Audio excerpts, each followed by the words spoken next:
Dilma Rousseff assumiu a presidência do Banco de Desenvolvimento dos BRICS, o grupo de países formado por Brasil, Rússia, Índia, China e África do Sul. A cerimônia foi na sede da instituição em Xangai, na China. Dilma foi indicada ao cargo por Lula. Ela substitui Marcos Troirro, escolhido por Bolsonaro. Dilma vai receber cerca de R$300 mil por mês. Neste primeiro dia de trabalho, chegou acompanhada de executivos e apostou em um visual discreto. Estava de óculos escuros e casaco preto. Ana, o que esperar de Dilma na presidência desse banco? Esperar que o mundo entenda por que ela sofreu um processo de impeachment no Brasil.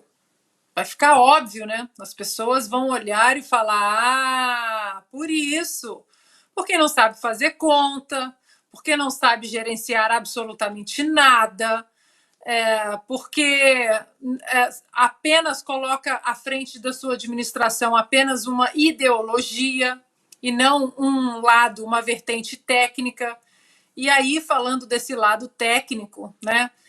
Olha, se as pessoas imaginassem no Brasil e no mundo, aqui nos Estados Unidos as pessoas sabem da capacidade técnica do Troirro, é um outro nome além do Paulo Guedes que é muito comentado aqui nos Estados Unidos, né? Mais uma veia do governo técnico de Jair Bolsonaro, que agora se despede aí do Banco dos BRICS, infelizmente.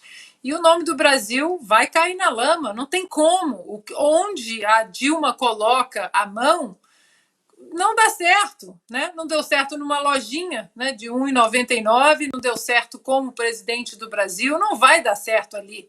O problema é que ali não é só o nome da Dilma que está em jogo, é o nome do Brasil também, é o nome do Brasil perante a investidores estrangeiros, a todo o comércio exterior, a todos os laços comerciais que nós temos no mundo. Não vai dar certo, mas pelo menos o mundo vai entender por que nós tivemos que colocar a Dilma aí no processo de impeachment. Silvio, o Brasil está bem representado com Dilma na presidência do banco?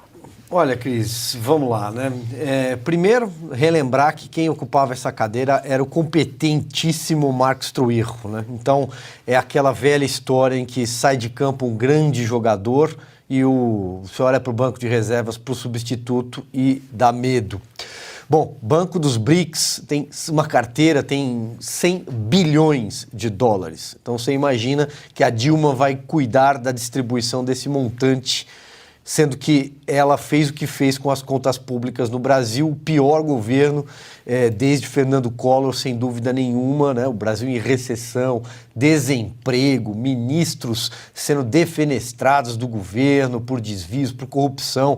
A Lava Jato, o ápice da Lava Jato ocorre durante o governo Dilma Rousseff. Como é que ela vai explicar em mandarim pedaladas fiscais ou aqueles gritos que ela dava para o Manteiga para ele cometer barbaridades na nossa economia? Mas vamos lá. Imagina o que deve estar passando na cabeça, por exemplo, de um indiano russo ou de um chinês, ou mesmo na África do Sul, ao pensar que seus projetos de saneamento básico, energia renovável, mobilidade urbana, vão passar pelo gabinete da senhora Dilma Rousseff, que não sobrevive a um Google sem que quem pesquisa caia na gargalhada. Eu acho que é disso que se trata. Coronel Gerson. Eu vou aprofundar um pouquinho mais essa questão, porque eu imagino que a presença da Dilma nesse banco ela não está relacionada aos aspectos econômicos.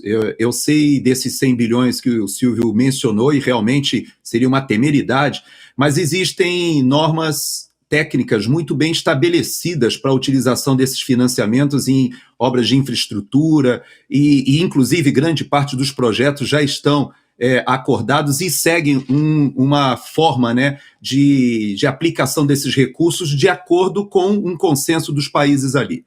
O que me preocupa é que o Brasil hoje ele está num momento de um alinhamento geopolítico um pouco complexo. A presidente Dilma, ela, num lançamento de um livro em São Paulo, que era China, o socialismo do século XXI, ela fez a seguinte declaração: a China representa uma luz nessa situação de absoluta decadência e escuridão que é atravessada pelas sociedades ocidentais. Então, ela disse nesse evento que a China ela é admirável e teceu uma série de elogios à China nesse lançamento do livro, e já há outras oportunidades em que ela se manifesta ideologicamente identificada com a China e, de certa forma, de costas para o capitalismo ou para aquilo que o Ocidente construiu dentro de uma cultura no qual o capitalismo ele é o grande protagonista. Quando nós observamos o capitalismo socialista, ou aquele capitalismo de Estado, ou aquilo, ou aquela destinação que o Xi Jinping ele já falou por diversas vezes, que ele dá ao capital, no qual ele dá uma destinação diferente ao capital que o Ocidente dá, nós encontramos todo o globo discutindo um momento em que a Rússia, China se organizam, se juntam para fazer frente a uma nova modelagem do capital internacional. Entra o Irã também nesse momento. Nós sabemos que o Sergei Lavrov, inclusive, falou que virá ao Brasil em breve. Nós temos os navios iranianos aportando no Brasil, navios de guerra. Nós temos uma aproximação com a Venezuela, que tem dentro da Venezuela capital chinês, iraniano, russo. Nós temos uma série de questões acontecendo simultaneamente. A Índia surgindo como grande mercado e que também está ali dentro desse bloco. Então, eu acho que é uma responsabilidade grande e que me parece que ela não está sendo afastada do Brasil, como nós gostaríamos, talvez, de ser mandada para o outro lado do mundo para não influenciar o governo com alguma insensatez, mas, na verdade, ela recebeu uma missão ideológica. E parece que há um apoiamento não só do ministro das Relações Exteriores e da própria maneira de enxergar o Brasil dentro dessas relações internacionais. E é isso que me preocupa, muito mais até do que o aspecto financeiro, porque eu sei que lá o pessoal não é bobo, os chineses são muito pragmáticos e não vão deixar a dona Dilma Rousseff falir o banco do BRICS. Augusto, o que você achou dessa mudança? Antes Troirro, agora Dilma Rousseff.